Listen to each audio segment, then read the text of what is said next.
you leave your house when a man comes and collects you. A man must collect your ass and take you. Save your money.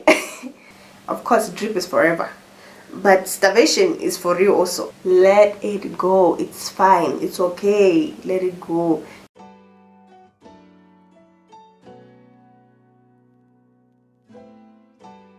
Hello everybody and welcome back to my YouTube channel. It is I, your girl Sandra Peachy MW, coming back to you with another video. If you're new here, welcome. If you're a returning subscriber, welcome back, baby.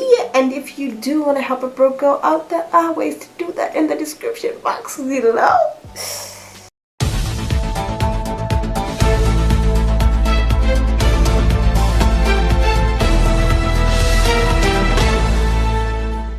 Wow. I do sell bonnets, so if you want to purchase a bonnet, please DM me at sandra_peachy_mw or at peachy_bonnets. If you want, I can ship it anywhere in the world that you are, as long as if you're willing to pay for the delivery cost. Moving on to the videos, I wanted to share 3 common mistakes that we make as young people who live alone. Well, this is, let me put it on, it's young people, not just young girls, young women. Because we're coming towards a generation that is living independently, especially in Africa. This wasn't a thing before, where young ladies like myself lived alone, because usually in our culture, you leave your house when a man comes and collects you. A man must collect your ass and take you. So since that has changed now and a lot of young ladies are living independently, making their own income, I wanted to share 3 mistakes that we make, because I'm in that group. We make that hurt us financially. So if you're interested in any of that, please stay tuned. I'm just gonna jump into it. Number 1, we do not have the culture of saving. Save your money. Save your money. I don't know if you're gonna save 20%, 10%, 50%, but save your money. Okay, this will help you in the future. I am speaking from experience, because I was employed. Wait, let me think. Okay, I have time. I was employed and then I lost my job, where I was unfairly dismissed. But because I lived in this very fantasy world where I thought I would never ever lose my job, I didn't save my money. Okay, so when they fired me, I didn't have money. Of course, maybe what saved me is the severance fee, and all this HR stuff helped me.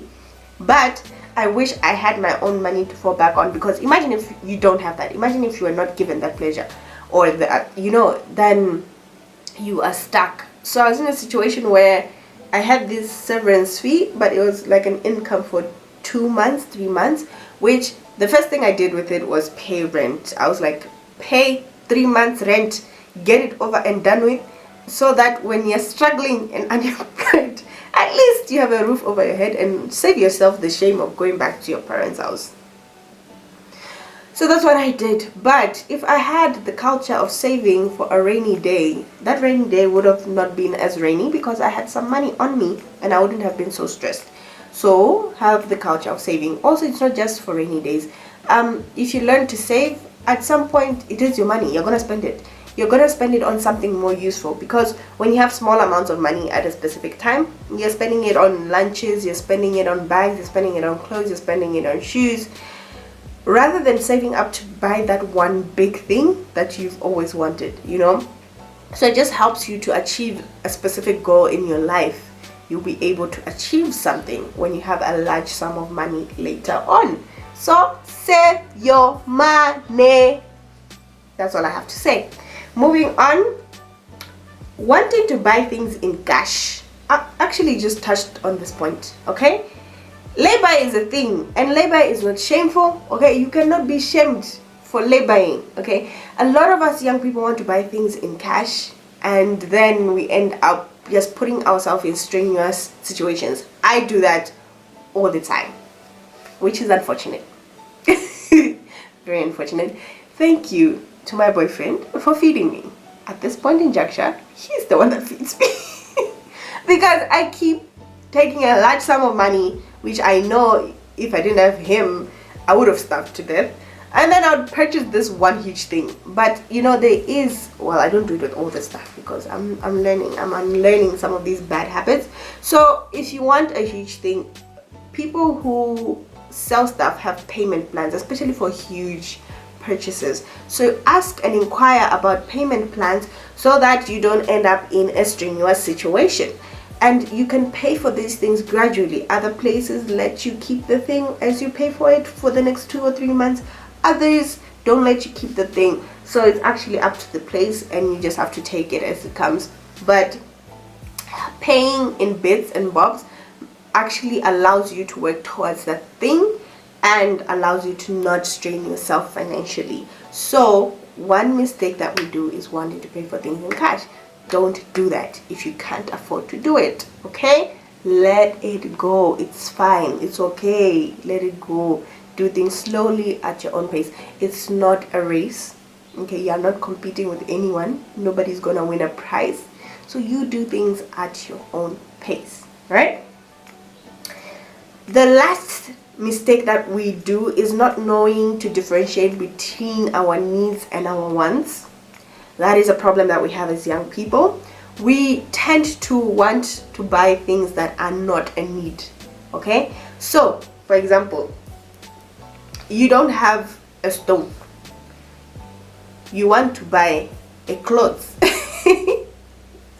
Do you see where I'm going with this? You end up buying a clothes of 100,000 Malawi kwacha, right? Maybe a couple of outfits. Of course, drip is forever, but starvation is for real also, you know. So you rather spend 50,000 on a hot plate than 100,000 on clothes. You need to weigh these things. You need to weigh what you need. You see, you have to pay rent. You want to go to Groove. What do you do? What do you do? Prioritize. That's what I'm trying to say. If you don't get it, maybe I have to say it more bluntly. Prioritize. Because, my friend, nobody's going to catch you when you fall. Nobody's going to take you in. The way things are expensive in this life, and then someone must take you into their house. No. Nobody's doing that. So learn to prioritize. You can live without your wants, but you can definitely not live without your needs. So learn to make sure that all your needs are paid for. I have a checklist of things. This is my financial book. It was a gift from my boyfriend. In this book, okay, I write down all the things I need to pay for that I cannot survive without, and then the rest are secondary or pleasures. Like, for example, I'm gonna give you this month's this month's things that I need to pay for. I need to pay for my transport because I know I don't always have cash, so I pay for a cab to take me to work and back home the whole month. Like I pay one fee and then he just picks me up, right, and drops me back home. So I need to pay for my transportation. This month is a rent month. One beauty about where I live is you can pay for multiple months, or actually they require me to pay for 3 months in advance, and then I have 2 months of not paying rent. So this month's paycheck is rent month, which means I'm gonna be hella broke. Oh my god, hella broke. But pay for rent, and then one thing I can't live without, my need, because I work online. My whole work is on the internet. You are watching this because I have Wi-Fi, so I need to pay Wi-Fi. And then I am getting into the culture of savings, so I have to pay for savings, my savings, right? That are my needs. So anything that comes after that, like I have to get Akila a birthday cake. That's my god baby. Oh, she's so adorable. She's turning 3. They grow up so fast, but that's a want. That's something I want to do for her. I didn't have to do it, but I want to do it. But because I've budgeted all the things that I need to pay for, someone may ask me, where's the electricity and bills, guys? Yeah, that's paid for too. Like I pay for that. I paid a lump sum last month, so it's coming into this month, so that's why it's not there. So if I want to buy clothes, if I want to buy makeup, if I want to buy anything else in between, yeah, it's sorted out for. Another thing you could ask me is, where the hell is food in this list? Like I said, I'm fed by my boyfriend, yo. It's tough. This life is tough. Also, another good tip for my young ladies. Is get a boyfriend. For my young fellas, I don't know what to say to you, sorry. But anyway, that is my video for today. Those are the 3 common mistakes that we make as young people in terms of our financial status which are hindering us from prospering. So I'm by no means a financial expert. These are just experiences that I've lived through, that I've learned from, and hopefully they can be helpful to you if you are thinking of moving out or living independently. Don't forget to like, comment, share, and subscribe to my channel, and purchase a bonnet and support my business. And I will see you in the next video. Bye guys.